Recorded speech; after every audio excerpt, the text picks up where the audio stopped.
ফেব্রুয়ারি 1977, 2740 north pine Grove avenue, apartment 15B, Chicago.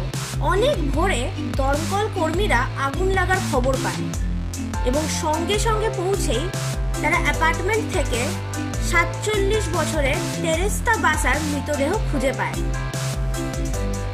আদতে ফিলিপিন্সের বাসিন্দা তেরেস্তা বাসা ইলিনয়ের রেসপিরেটরি থেরাপিস্ট ছিলেন এবং শিকাগোর এজওয়াটার হসপিটালে কর্মরত ছিলেন। তার কার্পেট মোড়া দেহর থেকে আগুন নেভানোর পর দেখা যায় যে বাসার শরীরে একাধিক ছুরির আঘাত ছিল এবং সাথে তার বুকেও একটি ছুরির আঙুল বেঁধানো ছিল।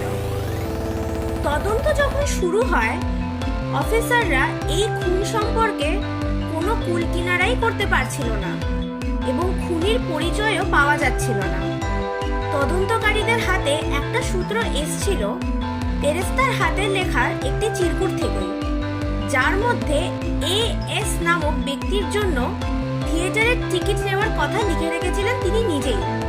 কিন্তু এই এস ব্যক্তির আসল পরিচয়ও পাওয়া যায়নি এবং সেই খুনি কিনা সেটাও পরিষ্কার ছিল না। অবশেষে এই রহস্যজনক হত্যাকাণ্ড তদন্তে নামে প্রখ্যাত গোয়েন্দা স্ট্যান্টিউলা। তিনি এসেই তেরেস্তার শেষ ফোন কলের কথা জানতে পারেন। বাসা ফোন করেছিলেন রুথ লোবকে এবং সেই কথোপকথনে এটাও জানান যে তার বাড়িতে এক পুরুষ অতিথির আসার কথা ছিল, কিন্তু সেই অতিথির পরিচয় বলতে পারেননি রুথ। সন্ধ্যে 7:40 কথা বলা শেষ করেন তেরেস্তা এবং সেদিনই 8:30টার সময় তার দেহ উদ্ধার করে পুলিশ ও দমকল কর্মীরা। তাহলে এই 50 মিনিটের মধ্যে কি হয়েছিল তেরেস্তার সাথে? সেই পুরুষ বন্ধুর হাতেই কি খুন হয় বাসার? কে ছিল সেই বন্ধু? এত প্রশ্ন কোনো উত্তর না পেয়েই কয়েক মাস কেটে গেল। 1977-এর জুলাইতে এই তদন্ত একটা নতুন মোড় নেয়। গোয়েন্দা স্ট্যান্টিউলার ডেস্কে পাওয়া যায় একটা নোট, যেটা বদলে দেয় সবকিছু। সেই নোটে লেখা ছিল, তেরেস্তার খুনের অনুসন্ধান করতে এই নাম্বারে ফোন করুন। সেই ফোন নাম্বারটি ছিল ইভানস্টন পুলিশ দফতরে, যেখান থেকে স্ট্যান্টিউলা জানতে পারেন যে তেরেস্তার হসপিটালের এক সহকর্মী খুনির সম্বন্ধে তথ্য দিতে পারবে। তেরেস্তার সেই সহকর্মীর নাম ছিল রেমে বায়াস বা রেমি চুয়া এবং তিনিও শ্বাসযন্ত্রের বিশেষজ্ঞ ছিলেন। রেমির কথা পুলিশ কর্তারা প্রথমে বিশ্বাসই করতে চায়নি এবং স্ট্যান্টিউলা ভেবেছিলেন যে তাকে ডেকে মন গড়া গল্প শুনিয়ে অপদস্থ করা হচ্ছে। কিন্তু এমন কিছু ঘটনার প্রমাণ পান তিনি যে স্ট্যান্টিউলা রেমির কথা এড়িয়ে যেতে পারেননি।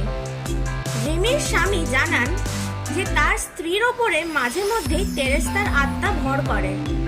প্রথমে রেমি বিভিন্ন জায়গায় তেরেস্তাকে দেখতে পান আর পরে স্বপ্নতেও দেখতে শুরু করেন। এরপর একদিন ঘুমের মধ্যে সম্পূর্ণ অন্য কণ্ঠস্বরে রেমি নিজেকে তেরেস্তা হিসাবে পরিচয় দেন এবং নিজের খুনের বর্ণনা দিয়ে খুনির নাম প্রকাশ করে দেন। রেমি সেই তেরেস্তার কণ্ঠস্বরেই জানান যে অ্যালান সাওয়ারি তাকে খুন করে। রেমির স্বামী প্রথমে এই কথাগুলো বিশ্বাস করেন না এবং সেই কণ্ঠস্বরের কাছে প্রমাণ চান। তেরেস্তার কণ্ঠস্বর জানায় যে ঘটনার দিন অ্যালান সাওয়ারি তার বাড়িতে টিভি মেকানিক হয়ে এসে তেরেস্তাকে খুন করে দামি গয়না লুটে নিয়ে যায়, যেগুলো সে তার প্রেমিকাকে দেয়। তেরেস্তার কণ্ঠস্বর সেই গয়নাগুলোর বিস্তারিত বর্ণনাও দেন। কথাগুলো বিশ্বাস না করলেও স্ট্যান্টিউলা জানান যে তিনি বিষয়টা খতিয়ে দেখবেন।